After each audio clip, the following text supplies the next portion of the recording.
We are live. I'm Naijha Wright Brown, host of Naijha Speaks, also contributing for Unchained TV and Black USA News.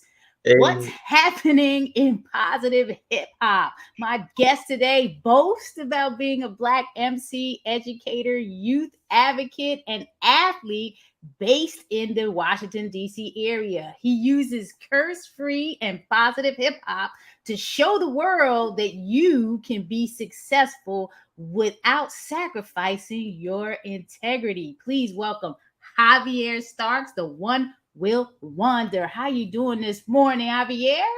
I'm doing good. I'm honored. I'm good. I'm honored to be here. Thank you for having me, Naisha. How Oh you no, I've been fine. It's about time, man. It's doing? about time that I had you on. It's, So, it's, but let's get started with the positive hip hop.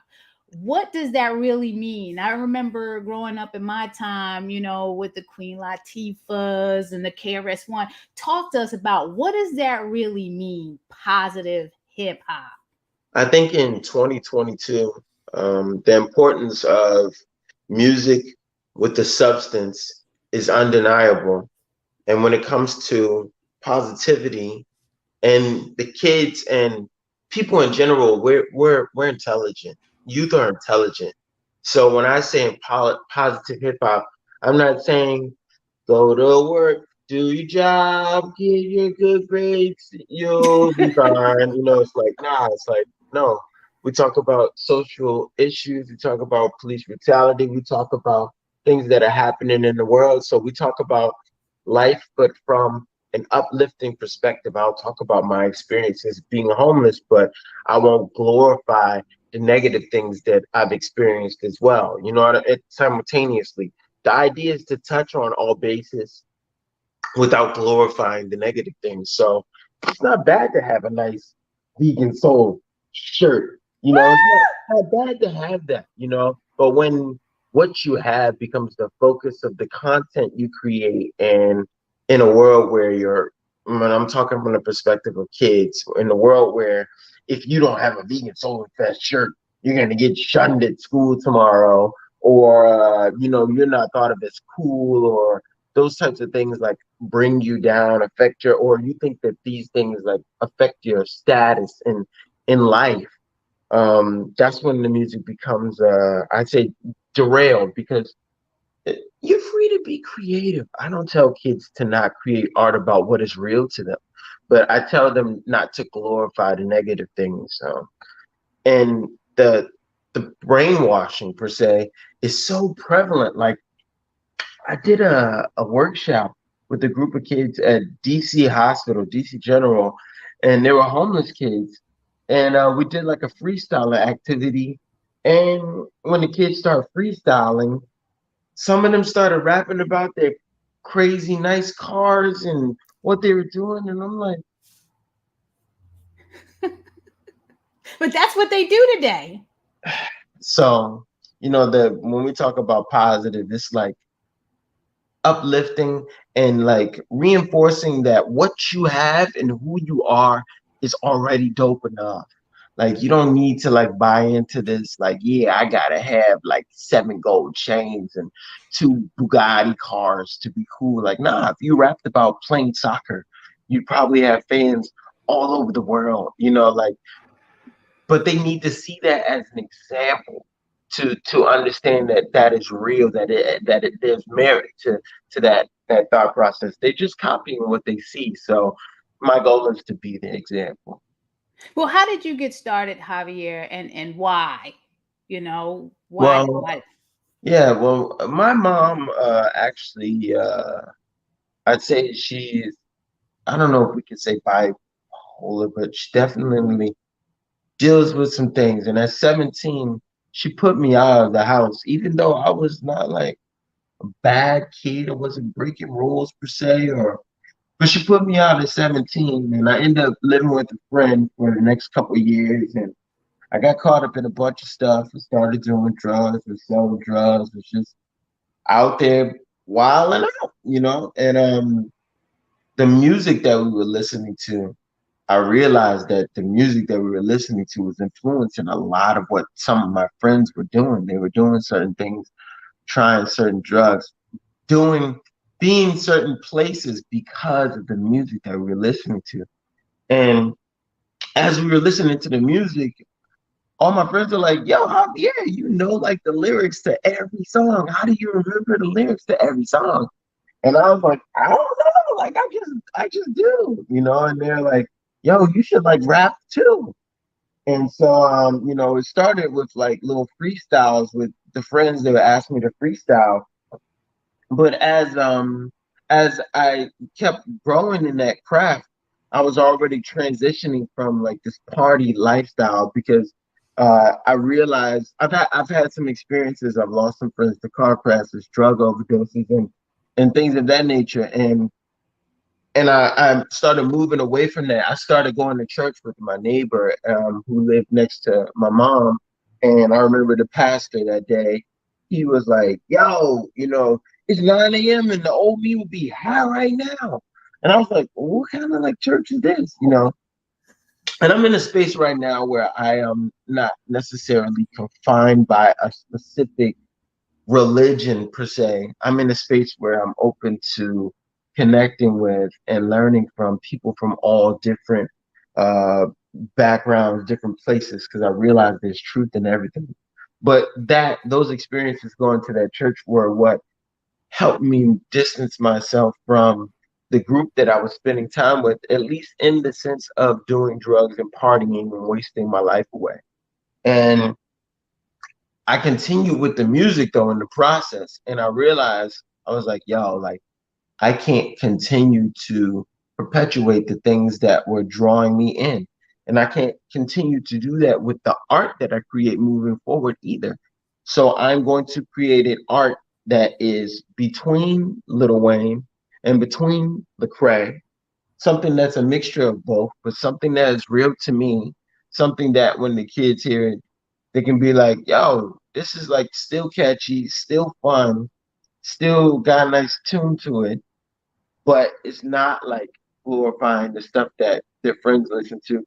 Because what we forget is like as a kid, like peer influence is so heavy, So when you're in ninth, 10th grade and 100 kids in the kid, if there's 100 kids in the school, which is like a small school, but if there's 100 kids in the school and you're one of those 100 and you don't like a song, are you going to be like, yeah, that song that everybody's listening to, I don't like? No, you're going to Right, be like, yeah, I like that, even if you don't like it, because you want to fit in most cases. right. Sometimes you be, the rebel who's like, I don't care about fitting in. But most kids listen to, do certain things because their friends do it. And my goal was to create an alternative so that they could be like, yo, I listen to Javier Starks. He's dope. He don't rap about that stuff. And their friends wouldn't be able to be like, nah, that's whack. They'd be like, nah, actually it's dope. It's not what we listen to, but I respect it because it's like he got his own type vibe. So that's how I got started, and that was what got me to here pretty much. Awesome. Yeah, I mean, because it's definitely a culture, and that whole peer pressure that you're talking about is real. And, times are changing, and at that sensitive age, there's a lot of youth that are going through difficulties, and it's important. And sending a message, a positive message through the music is definitely important, as they're navigating and learning themselves during that age, because it is a few years. For sure. What are your thoughts on the state of hip hop in this day and age, and what are some of the issues or challenges that we face and could work to resolve in this hip hop movement? I think that the biggest challenge, the biggest issue that we have with hip hop right now is there's a supreme lack of accountability on behalf of the artists in regards to the works that they create and the impact it leaves on those who are absorbing their art. When we're in a place nowadays where artists think that like, oh, I can create art about whatever, and you have no right to like judge me because my art is my art, and I'm free to do what I want. And if kids want to go and start shooting schools and shooting stuff up, that's not on me because I'm just an artist. Like just because I rap about shooting all the time and now there's shootings all the time, that's not on me. Like it's like, no, it is on you.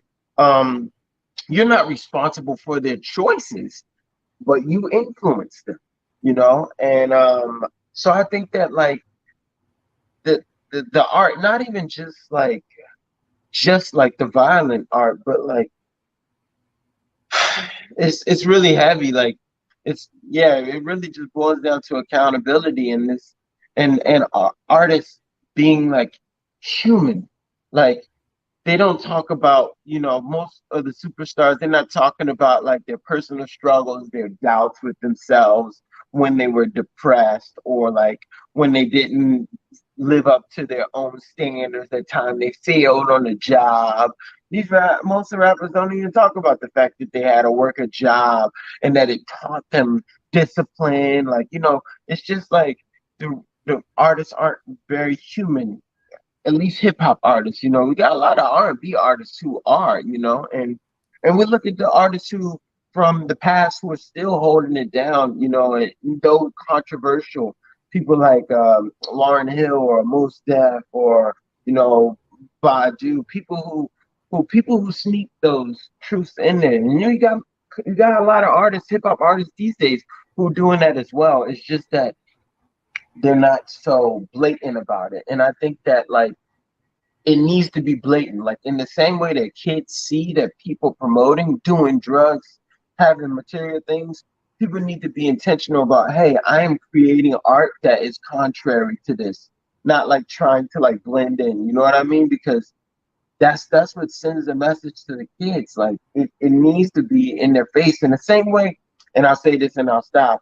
You know, sometimes you'll see people who are posting certain things on social media and people will follow that trend. And then sometimes you'll see people post about feeding homeless people. And you'll see in the comments, people will be like, well, why is he posting about it? If he wants to post about it and do positive things, why you gotta post about it? You got to post about it because people need to see people doing that kind of stuff. And that doesn't mean that I support every person who's ever posted about feeding homeless people because some of them are doing it for clout. But at the end of the day, the average person is not feeding and helping homeless people because if they were, there wouldn't be so many homeless people in such a position.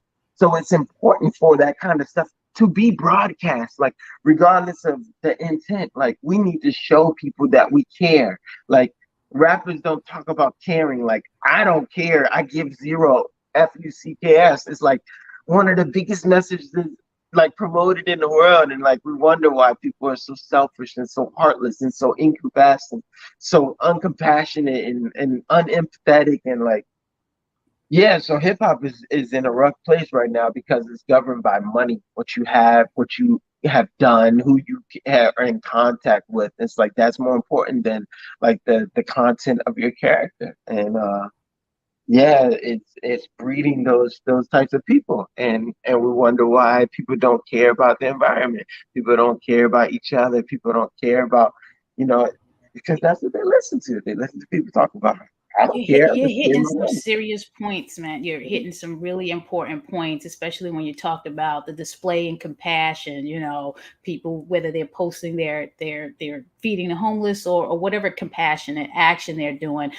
You know, they're more interested in filming someone that got bludgeoned to death. And we won't get into specifics, but you know what I mean. Right. You know, opposed to helping people.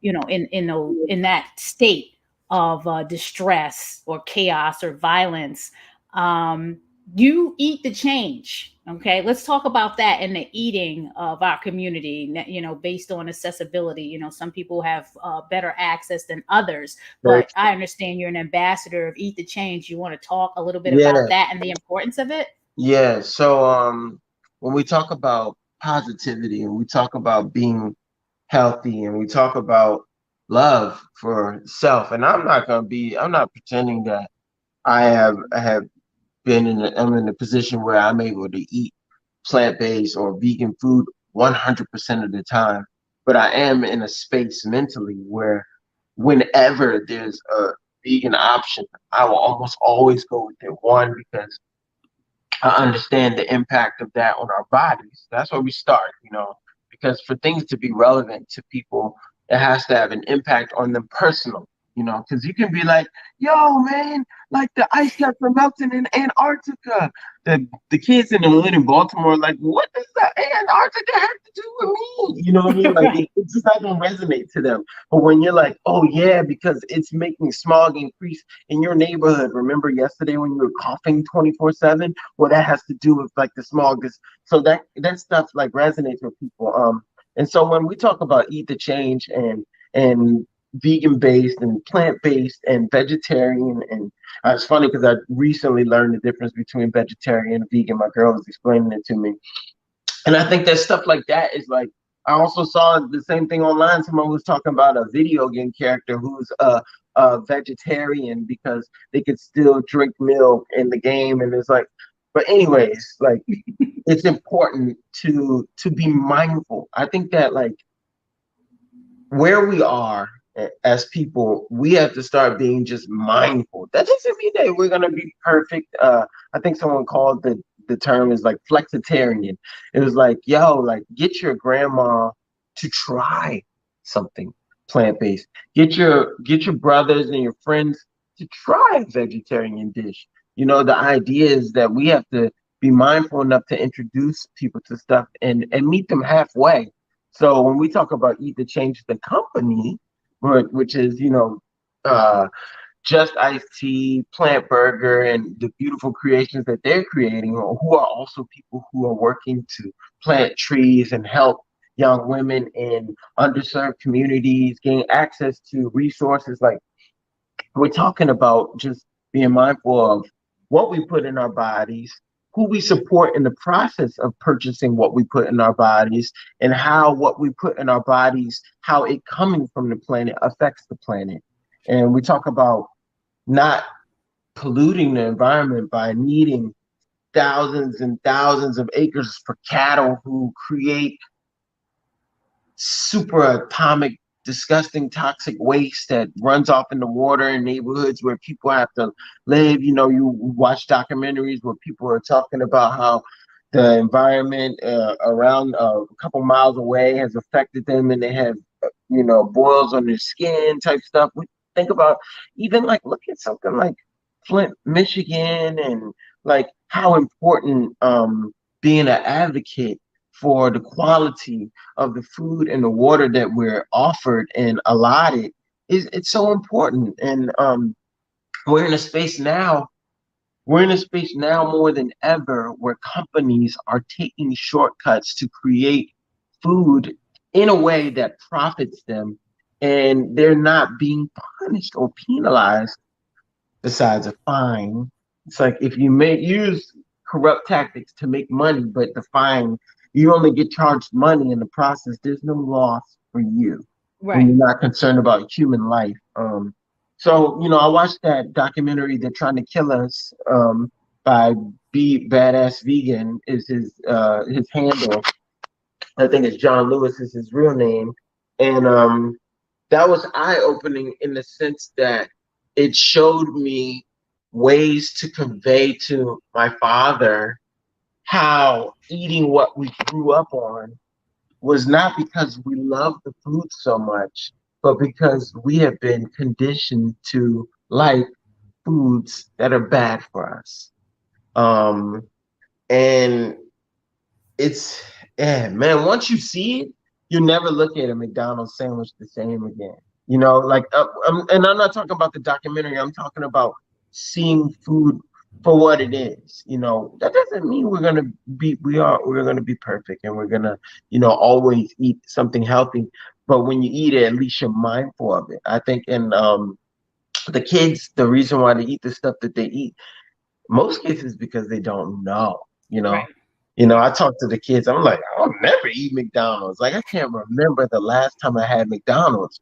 And it's like, yo, but I do remember a time when McDonald's was all I could afford. And when a hamburger, when an apple costs 99 cents and a double cheeseburger costs 99 cents, and you're a kid which one are you going to pick?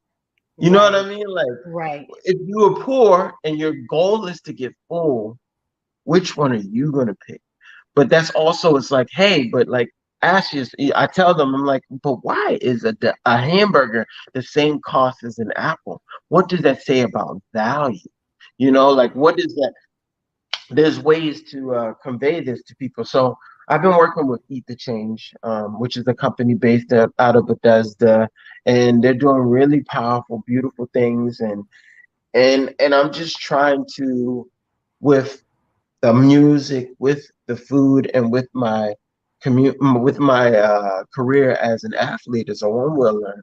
My goal is to just try to move in the direction of change and to embody that change and to be a reflection of that change and how it can impact people in a positive way. When it's like, hey, I don't take these medicines per se, but I eat in a certain way and I'm healthy as a result. My body is strong as a result. I am resilient to certain things as a result.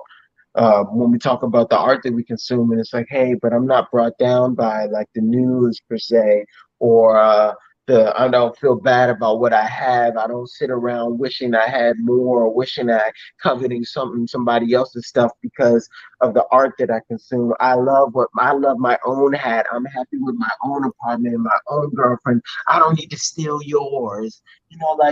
Like that, those messages, yeah, man. I don't know if I'll You get all. preaching. No. You Yeah, preaching because you're talking about gratitude, being thankful yeah. for what you have now, and sharing that through your music. And when you speak of Eat the Change, I love to save the Bay Belay. That's one of my favorite Yo, items on the menu. When that was the first thing I had because like many other people, you want to play it safe. You want to go with something that you think's going to taste good. I'm like, all right, let me try this fish sandwich. Let me see if it's any good. They had like a deal then where it was buy one get one free. So I got one, tried it. I'm like, oh my gosh, this is like, and then you find out even the cheese is plant based. yeah, So yeah. like, I But think I that share that because back when I used to eat the Burger Kings, because I wasn't a big McDonald's fan okay, either. I okay, used to do a lot of the Whopper Juniors, okay. but I got into the fish sandwiches. And then when they came out with theirs, that brought me back. Like, let me try this because I used to do the fish with the cheese, and oh my god, like that is my favorite option on the menu. Nancy says Hey, hello from Nancy. Baltimore. Awesome video. Thank you. Oh, Thanks for tuning thank you. in, Nancy. Javier, you at Vegan Soul Fest this year. Let's talk about that before we get into what one wheel is, like that Okay, whole all right, sports thing. How was your okay. experience at the Vegan Soul Fest for the first time? It was really special to be surrounded by people who were free thinking, creatively thinking of ways to better their lives through the foods they ingest and the people they surround themselves with. I think that just like as a kid, we are taught that you are the company you keep. And the importance of surrounding yourself with people who care about themselves enough to try to be mindful of the food that they eat.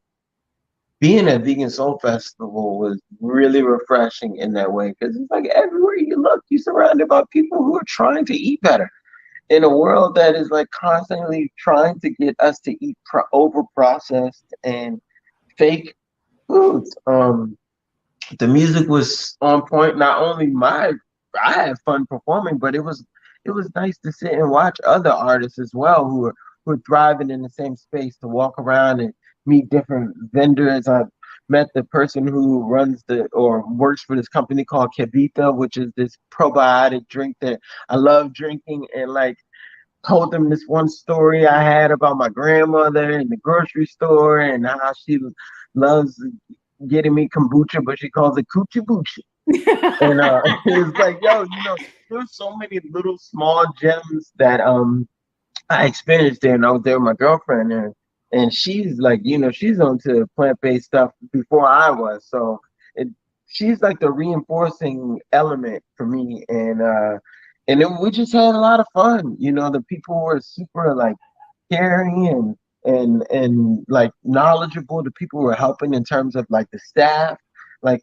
it's cool to be in a place where people are cool, they care, they care, and you also get quality. They had merch, they had different like workshops that were going on, people who were just talking about the things that they created as well. Like they had so many vendor booths, and excited to see it again this year. And yeah, Vegan Soul Fest was dope, man. Like, yo, it was dope. I think that like we have to remember that we gotta support our own. That's like when we talk about like making a statement with where you spend your money, you know. Right.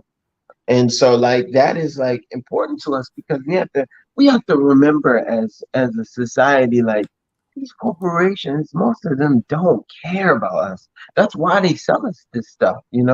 Right. So and that's a harsh reality that a lot of people won't want to embrace, but like we have to be like they say, what when people show you who they are, believe it. Like, yo, like we have to start thinking that way because like people are dying, people are getting cancer, people are dealing with so many different things, like, and that has a lot to do with the foods that we ingest, the air that we breathe, the water that we consume, and like we don't even know about it. So Vegan Soul Festival was like a perpetual reminder, you know, of what environment and what community we could have, like a place where people are like caring about each other. They're making food with love that is going to put love into your body in terms of like healthiness, organic stuff. And it's something that people should experience. One, because the music is good. It's just great music. You want to go to just like a festival. You had Bilal, you had Mamuna Youssef, you had some other people that I knew, and a bunch of other artists that I never heard of. That Mamuna, Bilal, my friends. I can text these people. But like, there's so many other artists that I never heard of before. Gray was like super dope. Like a lot of artists were dope. Like I wish I could name all the names, but like there's something for everybody. And all those people who are on that lineup are pushing for the victory of our people. They want our people to win, and our people being either our people with the same skin color or our people who share similar beliefs, because it's so much deeper than like the superficial stuff these days. Like, find your tribe. It's not just find a tribe of people who look just like you. It's like find your tribe of people who have similar views and are working for similar things.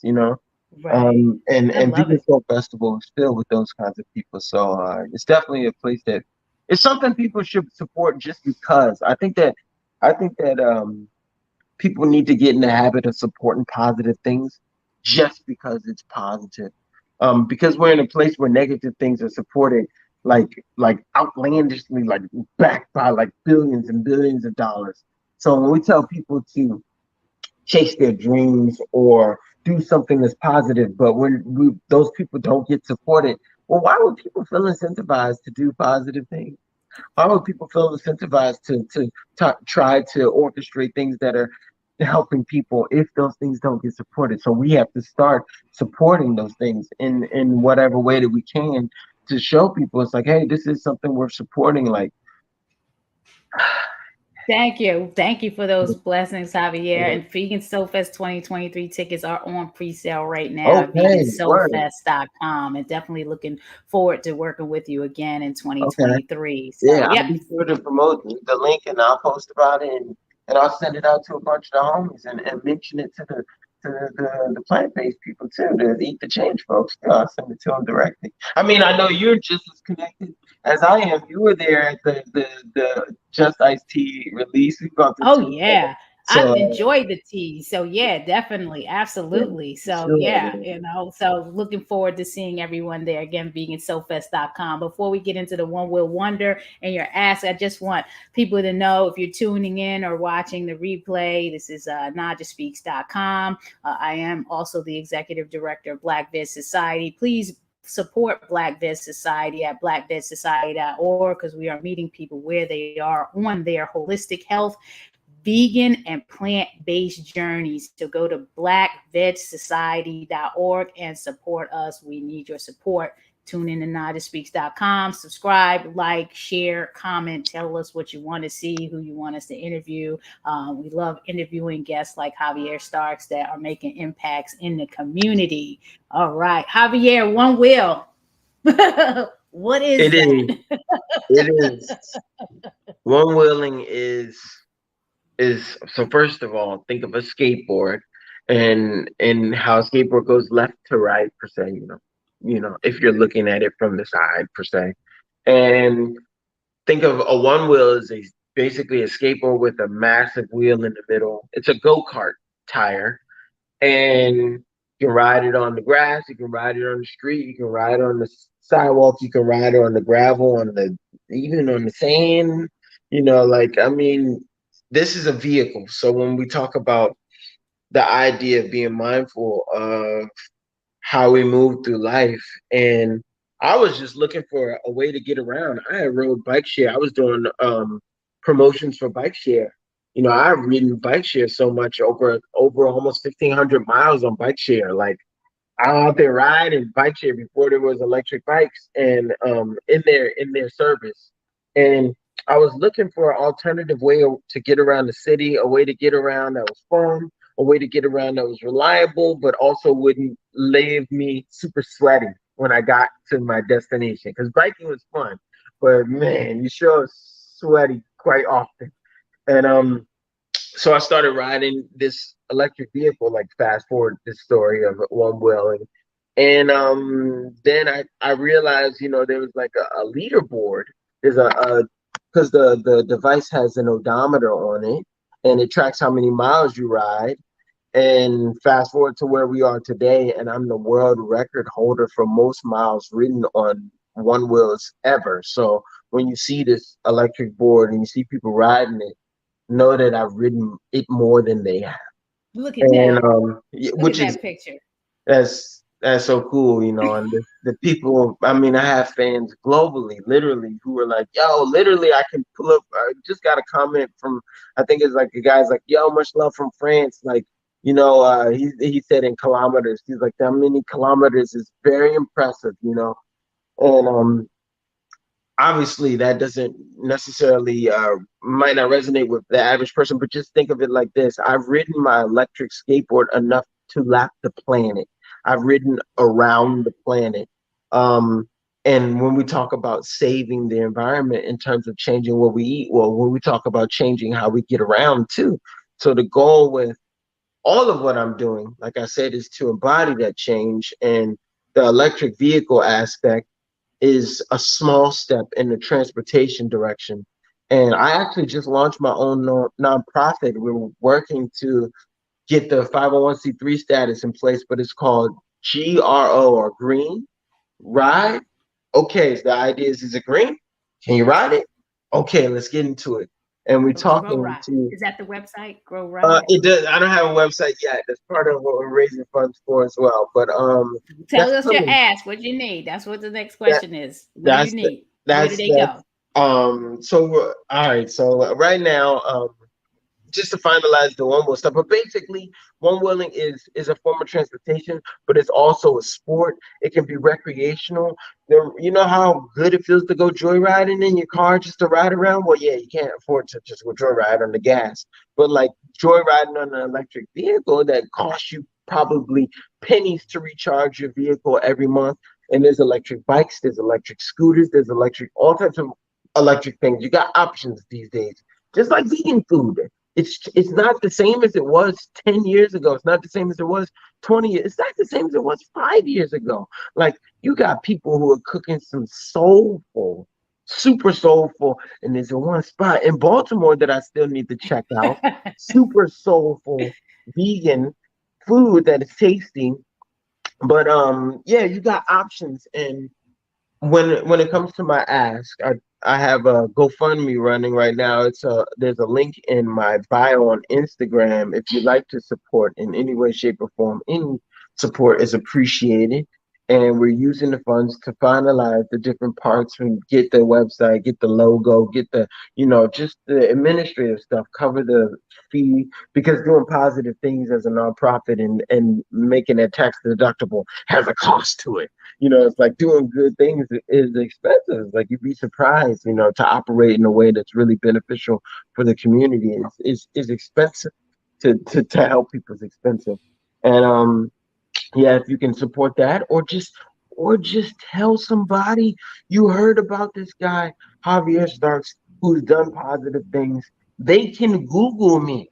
I've done enough that they can Google me and stumble across something that I think will be inspiring, and I think that that's a testament in itself. And I think just spreading the word, if people have things that they're working on, think of me, think of me, loop me in if it's something that I can contribute to, or even if it's something that you might need advice on, or ideas on.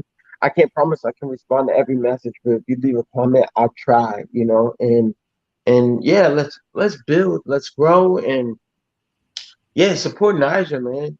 Support Naijha and the things that she's doing, because she's someone who is giving people a platform to do positive things. We have, like I said, we have to support and uplift the people who, because if that doesn't happen, the good guys don't win. Like we're in a corrupt world where the bad guys are working to hold the power, and they don't want the honest teas or the just iced teas now to overtake the Coca-Colas. They Right. don't want that to happen. They want the sugary high fructose corn syrup drinks to win, so that Right. you can consume their products even if it kills you in the process. We got to uplift the people who are working to give us positive things. We got to uplift the people who are uplifting the people who are doing positive things, because that's the only way that the small good guys are going to succeed. Like, so yeah, my ask is just to spread the word. If you got a project that you can think of that I might be able to be a part of, let me know. Or support the GoFundMe. You can go on Bandcamp. We're working to get my music on Spotify. It's a long journey. I've been through some really bad contracts with managers, but it's part of the industry. I'm here. I'm still like doing music. I'm still staying positive about it all. And there's so many different ways that you can support me or Naijha. Yeah, and support yourself. If you're someone who's a creative and who has ideas, get out there, start doing them. And then the things that I'm talking about will resonate more when you're doing it. You'll be like, oh yeah, man, like it is hard starting your own business from scratch. I do need that type of support. Like you'd be surprised how much support you really need. And it can be hard to ask for support when you've been working and not necessarily getting the support that you feel you need. So it helps a lot when people support without you asking, begging them to support. I But feel you. thank you all. 100%. I Yeah, feel yeah. I feel you, and we got to figure out how we can merge what you're doing, what's going on at the Vegan Soul Fest, because I think that one wheel thing would be a great Oh, display or something like that. yeah, So, I'm down for sure. yeah, you just gliding. You know what I'm saying? People probably need to see that. It's fun So too. let's talk about that. Yeah. Javi, it's always a pleasure to see you. You're doing such amazing things. I'm glad that we connected. And hey, until we meet again, and definitely come down to the land of Kush. Let me know when you're coming For so we can take sure. care. Yo, I'm gonna make we're gonna come to Land of Kush before the end of the year. That is my word. We're gonna make Awesome. that happen. Looking forward to it. So everyone, please support Javier. Follow him at Javier Starks on Instagram. Get into that one will motion and vibe of support. Please tune in to Naijha Speaks at NaijhaSpeaks.com and support Black Fed Society at blackfedsociety.org. And be safe out there. And one step at a time. Get on that vegan journey. We're here to talk about that vegan soul, plant-based soul. So, everyone has it. Just think about one thing that you eat, veganize it, and just take the steps from there. So, That's a good piece of exactly one advice. thing you eat, just veganize it. Today's one of those days. Start the week off right, feeling good about yourself. Positive hip hop artist who eats to change and glides on the one wheel. Wonderful. Javier Oh, Starks. thank you, Naija. Stay Oh, blessed and be well. you too. Much love, y'all. Thank you for having me.